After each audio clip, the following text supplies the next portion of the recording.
Okay, like I said, you guys do have a song about the Red Baron. It's on your new album, The Great War. Yes. Well, tell us a bit about it.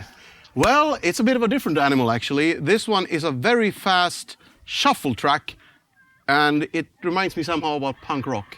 Like, do the beat a bit.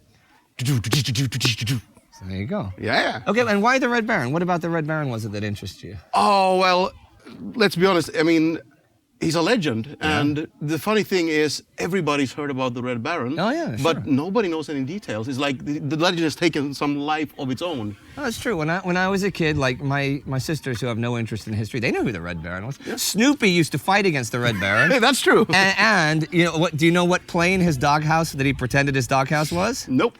A Sopwith camel. It was here's the World War I flying ace in his Sopwith camel. So why do you think his myth, his legend has endured when people don't remember the Kaiser and things like that? Why him? Yeah, I have no idea actually. I tried to figure that out when we were researching the album. Yeah. And I couldn't come to a sensible answer. Maybe some of you guys know why. So let us know. I mean, there are other flying aces who had almost as many, I mean, he was the ace of aces, sure. Yep. Not all time. There were aces in the Second World War that shot down hundreds of planes.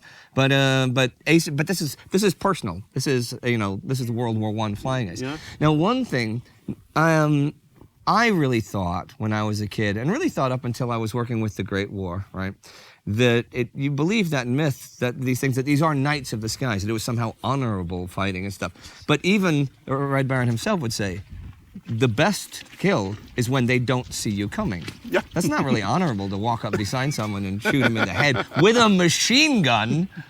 That's assassination, more of it. Well, that's the idea. That was the idea of the flying aces. Well, at least they weren't in the hell that was trench warfare. That is true. I mean, they were still fighting with machine guns, but if you're fighting in the sky in Yasta, you're 5 or 6 planes, and maybe you're fighting against 5 or 6 planes. There's not like, 50,000 people coming at you.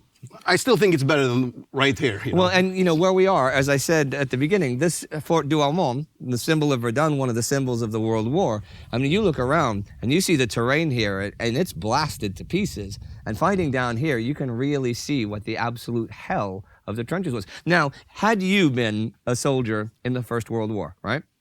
Do you think you would have tried to apply for an air service? I mean, is that something that would have appealed to you personally? Or are you more of a tank guy or something like that? Oh, well, hindsight is 2020. So looking back at it, yeah, I would be anywhere but in the trenches. I think so, too. I'd be in the band. I'd be a medic. I think I'd be a cook. And that's not cowardice. That's, survival instinct. One thing, though, I think that you and I and any of the crew here, we would actually have an advantage over pretty much every single person that applied for the air services, because we've all played video games where you pilot a plane. We know how the controls work. You know what to do. Do you know what the first British training was that we learned at Stowe Mary's Air Base when we were there on location a few years ago? No idea. You're a new pilot, right? They put you in the plane. You sit at the plane. You maybe know how to drive a car, maybe, okay? Put you in the plane. First, you have to drive from one end of the field to the other. Just drive the plane. That's it. It's like 100 meters, right? Okay? Once you finish that, they turn you around, and you have to drive with your rear off the ground. But not fly, just drive with your rear off the ground.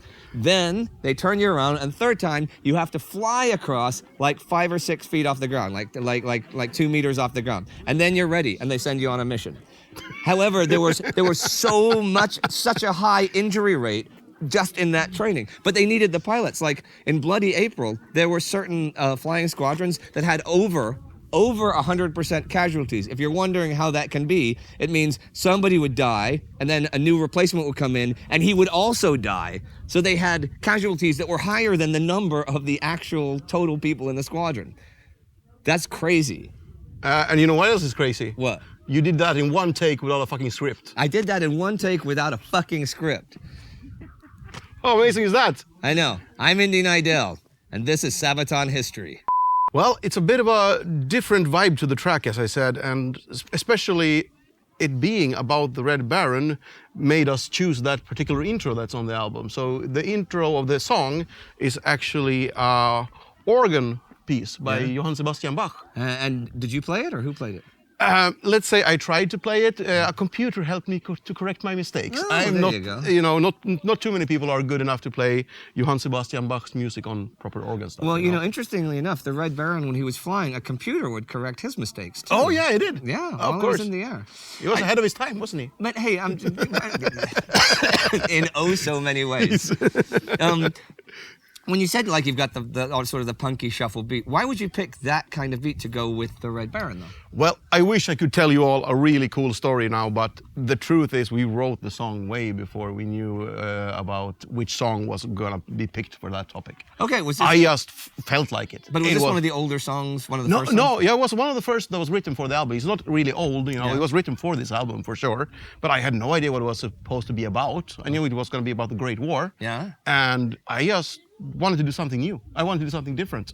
And it's really straightforward, fast shuffle, Hammond organs, and punk rock guitars. And you're going to get a little snippet of it right here. I hope so. A piece of it right here. Maybe we can hear him coming. Hey, while I've got you on camera, you know how people write into you and ask you all the time, can you write a song about this battle or this person and stuff? The Red Baron's little brother, Lothar von Richthofen. Yes. There's got to be a song somewhere about being in the shadow of the Red Baron. You're a flying ace by yourself. And people go, well, you're Lothar, but can you get a picture of your brother? Can you get your brother's autograph? And you're your own flying ace, It must be man. like being, Bonham's son.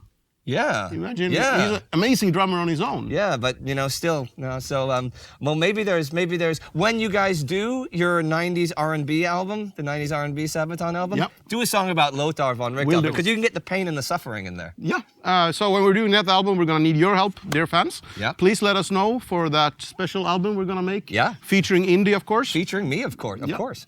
Lead vocals. Lead vocals, Yes. among other things. Yes. And uncomputer corrected Bach. I'm gonna have to practice. Oh yes, you are. So, yeah, I got good fingers. So, well, we'll see.